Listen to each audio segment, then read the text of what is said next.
अब सबक हम आगे शुरू करते हैं। बुढ़ापा अक्सर बचपन का दौरे सानी हुआ करता है। देखो बच्चों, यहाँ पर एक लफ्ज़ आया है दौरे सानी। बुढ़ापा अक्सर बचपन का दौरे सानी, यानी जैसे बचपन होता है ठीक उसी तरह से बुढ़ापा भी होता है। यानी जो आदतें बचपन में हुआ करती थी वही चीज़ें धीरे धीरे बुढ़ापे में भी इंसान में आती है। ठीक है, तो बूढ़ी काकी में जायके के सिवा कोई हिस्स बाकी न थी। यानी उनके अंदर जो है वो टेस्ट करने की जो सलाहियत है, जो हिस्स है, उसके अलावा दूसरी कोई सलाहियत और कोई हिस्स उनकी बाकी नहीं थी। आंखें, हाथ, पैर सब जवाब दे चुके थे। ज़मीन पर पड़ी रहती और जब घर वाले कोई बात उनकी मर्ज़ी के ख़िलाफ़ करते, खाने का वक्त टल जाता या मिक़दार काफ़ी न होती या बाज़ार से कोई चीज़ आती और उन्हें न मिलती तो रोने लगती थी। उनके शोहर को मरे हुए एक ज़माना गुज़र गया था।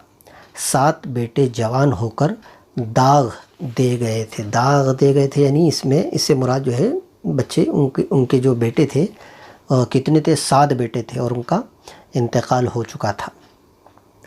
अब एक भतीजे के सिवा दुनिया में इनका कोई न था। इसी भतीजे के नाम उन्होंने सारी जायदाद लिख दी थी। इन हजरात ने लिखाते वक्त तो खूब लंबे चौड़े वादे किए थे, लेकिन वो वादे दलालों के सब्ज़ बाग थे। यानी उन्होंने जो वादे किए थे, जिनके नाम उस बूढ़ी काकी ने अपनी जायदाद लिखी थी, तो उसका जो भतीजा था उसने जायदाद अपने नाम करने के लिए बहुत वादे किए थे कि भाई आपका मैं बहुत ख़याल रखूँगा, आपको किसी किस्म की तकलीफ़ नहीं होने दूँगा। यानी दलालों के सब्ज़ बाग, ये एक मुहावरा है कि भाई इन्होंने जो है बड़ी बड़ी जो है वो ख्वाब दिखलाए थे कि आपको किसी भी किस्म की तकलीफ़ नहीं होगी, आप अपनी सारी जायदाद मेरे नाम कर दीजिए। चलिए, अगरचे इस जायदाद की सालाना आमदनी 150 रुपये से कम न थी, लेकिन बूढ़ी काकी को पेट भर रूखा दाना भी मुश्किल से मिलता था। प्रॉपर्टी कितनी थी? सालाना आमदनी 150 रुपये से कम न थी, लेकिन फिर भी बूढ़ी काकी को, अब उस ज़माने के अंदर 150 रुपये जो है वो बहुत ज़्यादा हुआ करते थे, लेकिन इतना मिलने के बावजूद भी जो उनका भतीजा था वो उनका ध्यान नहीं रखता था और उनको जो है खाने के लिए एक सूखा दाना भी बड़ी मुश्किल से मिलता था। अब हम यहाँ इस पैराग्राफ पर हैं, ठीक है, ये वाले पे देखिए इधर, ठीक है, यहाँ से चलिए। बुधराम को कभी कभी अपनी बेइंसाफ़ी का एहसास होता। अब ये कौन था बुधराम? ये वही उनका भतीजा था। बुधराम को कभी कभी अपनी बेइंसाफ़ी का एहसास होता। वो सोचते कि इस जायदाद की बदौलत मैं इस वक्त भला आदमी बना बैठा हूँ और अगर ज़बानी तशफ़ी से सूरत हाल में कुछ इस्लाह हो सकती तो उन्हें मुतलक दरीग़ न होता, लेकिन मज़ीद खर्च का खौफ उनकी नेकी को दबाए रखता था। यानी यहाँ पर जो है इसमें ये बताया गया है कि वो बूढ़ी काकी के ऊपर जो खर्च करने में जो है वो बिल्कुल जो है वो पीछे रहता था और ध्यान नहीं देता था उस बूढ़ी काकी के ऊपर। कौन? ये बुधराम, जो उनका भतीजा था। उसके बरअक्स अगर दरवाज़े पर कोई भला मानुस बैठा होता और बूढ़ी काकी अपना नग़मे बेहंगाम शुरू कर देती तो वो आग हो जाते थे। हाँ, यानी अगर बाहर कोई मेहमान आता और यहाँ बूढ़ी काकी जो है वो रोना धोना शुरू कर देती तो ये बड़ा गुस्सा हो जाता और घर में आकर उन्हें डांटते थे और आकर जो है बूढ़ी काकी को डांटने लगता।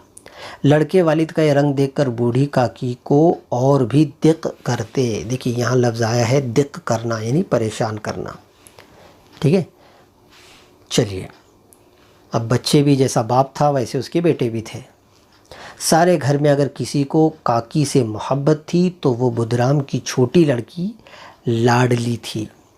लाडली अपने दोनों भाइयों के खौफ से अपने हिस्से की मिठाई या चबीना बूढ़ी काकी के पास बैठकर खाया करती थी। अब वो छोटी सी बच्ची थी, लाडली जिसका नाम था, खाली वो घर में एक ऐसी थी जो उस बूढ़ी का ख्याल रखती थी। रात का वक्त था। बुधराम के दरवाज़े पर शहनाई बज रही थी। आज बुधराम के बड़े लड़के सुखराम का तिलक आया है, यानी उसका कोई शायद तिलक आना यानी हिंदू मज़हब के अंदर जो रस्म होती है शादी के ताल्लुक़ से या मंगनी के ताल्लुक़ से जो भी होगा, तो वो ये रस्म का प्रोग्राम उसके घर में था और जिसकी वजह से जो है घर में शहनाई बज रही थी। ये इसी का जश्न है। घर में मस्तूरात गा रही थी और रूपा मेहमानों को दावत का सामान करने में मसरूफ़ थी। भट्टियों पर कड़ाव चढ़े हुए थे। एक में पूरियाँ कचौरियाँ निकल रही थी तो दूसरे में समोसे। एक बड़े हंडे में मसालेदार तरकारी पक रही थी। घी और मसाले की इश्तिहा अंगेज़ खुशबू चारों तरफ फैली हुई थी। बूढ़ी काकी अपने अंधेरी कोठरी में बैठी हुई थी। ये लज्जत आमेज़ खुशबू उन्हें बेताब कर रही थी। उनकी चश्मे ख़याल में पूरियों की तस्वीर नाचने लगी। खूब लाल लाल फूली फूली नरम नरम होंगी। एक पूरी मिलती तो ज़रा हाथ में लेकर देखती, क्यों न चलकर कड़ाव के सामने ही बैठूं। अब वो जैसी उसको बूढ़ी को खुशबू आने लगी ये सारी चीज़ों की, तो फिर वो अपने ख़यालात के अंदर सोचने लगी कि कितनी जो है वो लाल लाल फूली फूली नरम नरम पूरियाँ बन रही होगी, और अगर एक पूरी मुझको मिल जाती तो ज़रा मैं उसको हाथ में लेकर देखती, क्यों ना मैं कड़ाव के सामने जाकर बैठ जाऊं। चलिए यहाँ पर इस पैराग्राफ पर हम हैं, ठीक है। इस तरह फैसला करके बूढ़ी काकी उकड़ू बैठकर हाथों के बल खिसकती हुई बमुश्किल तमाम चौखट से उतरी और धीरे धीरे रेंगती हुई कड़ाव के पास जा बैठी। कड़ाव यानी जहाँ पर वो खाना बन रहा था। रूपा उस वक्त एक सरासीमगी की हालत में थी। कभी इस कमरे में जाती, कभी उस कमरे में, कभी कड़ाव के पास, कभी कोठे पर।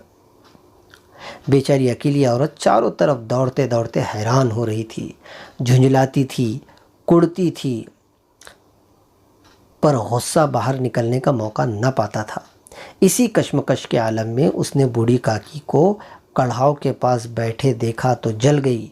गुस्सा न रुक सका। जैसे मेंढक केचुए पर झपटता है, इसी तरह वो बूढ़ी काकी पर झपटी और उन्हें दोनों हाथों से झिंझोड़ कर बोली, ऐसे पेट में आग लगे, ऐसे पेट में आग लगे।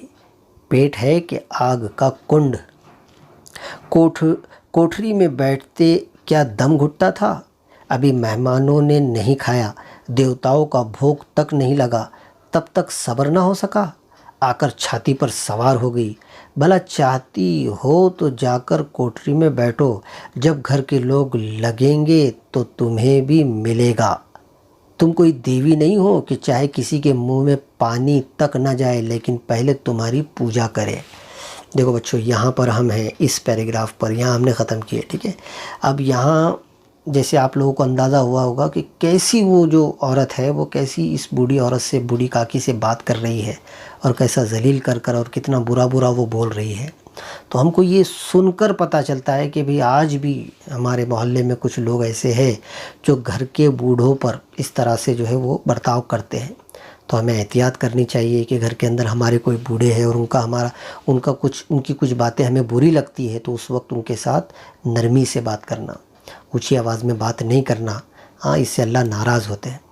तो ये जो औरत थी रूपा, ये बूढ़ी काकी से किस बुरी तरीके से बात कर रही थी, ये इस पैराग्राफ में बताया गया। चलिए अब हम आते हैं यहाँ। बूढ़ी काकी ने सर न उठाया, न रोई न बोली, चुपचाप रेंगती वहाँ से अपने कमरे में चली गई। सदमा ऐसा सख्त था कि दिलो दिमाग की सारी क़ुव्वतें इस तरह रुजू हो गई थी। अब बेचारी बूढ़ी थी, क्या कहती, खामोशी से जो है अपने कमरे की तरफ चली गई। खाना तैयार हो गया। आंगन में पित्तल पड़ गए, मेहमान खाने लगे। पित्तल पड़ गए यानी वो जो जिस पत्ते की वो का बर्तन बनाकर वो पत्ते की पितोरी कहते हैं उसको, और यहाँ पित्तल कहते हैं उर्दू ज़बान के अंदर। तो वो उस पर जो है वो लग गए थे अब खाने के लिए। मेहमान खाना खाना उन्होंने शुरू कर दिया था। बूढ़ी काकी अपनी कोठरी में जाकर पछता रही थी कि कहाँ से कहाँ गई। उन्हें रूपा पर गुस्सा नहीं था, अपनी ओजलत पर अफसोस था। ओजलत यानी उन्होंने जल्दबाजी की थी कि जो है वो घर से अपने कमरे से जो है वहाँ खाने की जगह पर वो चली गई थी। तो उन्हें अफसोस हो रहा था कि मैं क्यों चली गई वहाँ पर। सच तो है, जब तक मेहमान न खा चुकेंगे घर वाले कैसे खाएंगे। मुझसे इतनी देर भी न रहा गया, अब जब तक कोई बुलाने ना आएगा न जाऊंगी। ठीक है बच्चों, देखिए यहाँ पर न जाऊंगी, इस पैराग्राफ पर हम हैं इधर। अब हम बढ़ते हैं आगे यहाँ से। दिल में फैसला करके वो खामोशी से बुलावे का इंतज़ार करने लगी। उन्हें एक एक लम्हा एक एक घंटा मालूम होता था। अब पत्तल बिछ गए होंगे, अब पतल बिछ गए होंगे। मालूम होता है कि लोग खाने पर बैठ गए। फिर उन्हें लगा कि बहुत देर हो गई है। क्या इतनी देर तक लोग खा ही रहे होंगे? किसी की बोलचाल सुनाई नहीं देती। ज़रूर लोग खा पी के चले गए, मुझे कोई बुलाने नहीं आया। रूपा चिढ़ गई। क्या जाने कि ना बुलाए। सोचती हूँ कि आप ही आएंगी, कोई मेहमान नहीं कि बुला कर लाऊं। अब वो बैठे बैठे जो इंतज़ार करने लगी कि काश कोई मुझे खाने के लिए बुला ले। बूढ़ी काकी चलने के लिए तैयार हुई। उन्होंने दिल में तरह तरह के मंसूबे बांधे। पहले तरकारी से पूरियाँ खाऊंगी, फिर दही और शक्कर से कचौरियाँ रायते के साथ मज़ेदार मालूम होंगी। चाहे कोई बुरा माने या भला, मैं तो मांग मांग कर खाऊंगी। अब वो बैठे बैठे जो है वो ख्यालों के अंदर वो ये सोच रही कि किस तरह से मैं वहाँ जाऊंगी और क्या क्या चीज़ें मैं वहाँ पर खाऊंगी। बच्चों, आज के सेशन में इंशाल्लाह यहाँ तक। अगले पार्ट में, अगले हिस्से में इंशाल्लाह सबक का अगला हिस्सा हम अब पढ़ेंगे। अब आप लोगों को करना ये है कि अभी शुरुआत से यहाँ तक हमने जो सबक पढ़ा है, इसमें आपके लिए जो नए अल्फाज हैं जो आपको अभी इस लेसन के ज़रिए से, इस सेशन के ज़रिए से आपके इल्म में आए, ऐसे अल्फाज अपनी मश्क़ी बयान में, प्रैक्टिस बुक में लिख लेने हैं और कोशिश करना है उन नए नए अल्फाज से नए नए जुमले बनाएं। ठीक है, तो आज के सेशन में बस इतना ही। इंशाअल्लाह अगले सेशन में फिर मुलाकात होगी। तब तक के लिए शुक्रिया।